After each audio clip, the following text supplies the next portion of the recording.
Gangster विकास दुबे के खास गुर्गे बाल गोविंद दुबे को पुलिस ने चित्रकूट के कुंज बिहारी आश्रम से गिरफ्तार किया है। दरअसल बाल गोविंद दुबे 2 जुलाई की हत्याकांड के बाद से ही फरार था और पुलिस उसकी खोज के लिए दबिश दे रही थी। लेकिन बाल गोविंद दुबे इतना शातिर था कि पुलिस को चकमा देकर साधुओं की टोली में जा मिला और उसने कुंज बिहारी आश्रम में साधु संतों की सेवा कर उनको इतना प्रभावित कर लिया कि उसको वहाँ पर रहने खाने की हर फैसिलिटी दी जाने लगी। बाल गोविंद दुबे आश्रम की सफाई भी करता और साधुओं की सेवा भी। उसकी सेवा भावनाओं से सन्यासी इतने प्रभावित थे कि उनको लगता था कि बाल गोविंद बहुत अच्छा सन्यासी है, इसलिए सब उससे प्यार करते थे। हालांकि बिकरू कांड के आरोपियों का चित्रकूट से कनेक्शन शुरुआत से ही रहा। शशिकांत पांडे भी कई दिन चित्रकूट में ही डेरा जमाए रहा था। पुलिस सूत्रों का कहना है कि बदमाशों के कई खास इस इलाके में रहते हैं, इसलिए आरोपियों ने यहाँ पनाह ली।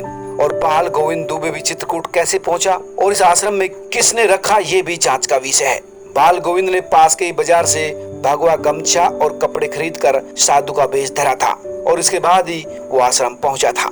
दरअसल पुलिस का कहना है कि कोई भी अनजान शख्स आश्रम में पहुंचकर आसानी से नहीं रह सकता। किसी परिचित ने जरूर ही उसको आश्रम भेजा होगा और इसकी जानकारी पुलिस जुटाने में लगी है, क्योंकि बिना जान पहचान के आश्रम के सन्यासी किसी को नहीं रखते। इसलिए पुलिस एसटीएफ उस कनेक्शन को तलाश रही है जिसकी वजह से बाल गोविंद आश्रम पहुंचा था। पुलिस की जांच में एक स्थानीय शख्स का नाम सामने भी आया है। कानपुर पुलिस के साथ साथ चित्रकूट पुलिस भी इस संबंध में इनपुट जुटा रही है।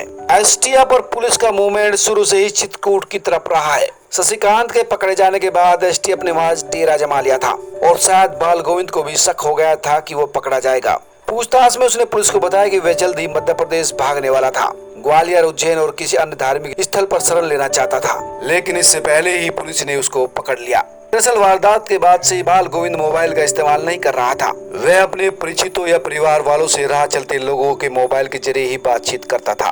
पुलिस सूत्रों ने बताया कि उसने एक साधु के मोबाइल से अपने परिवार वालों से फोन किया था और बस एसटीएफ को उसकी भनक लग गई और बाल गोविंद फरार होता उससे पहले ही एसटीएफ ने उसको दबोच लिया। दोस्तों, आप जुड़िए हमारे साथ, हम लगातार आपको एक्सक्लूसिव जानकारी देते रहेंगे। सब्सक्राइब करें, लाइक करें और अपने दोस्तों के साथ शेयर भी करें।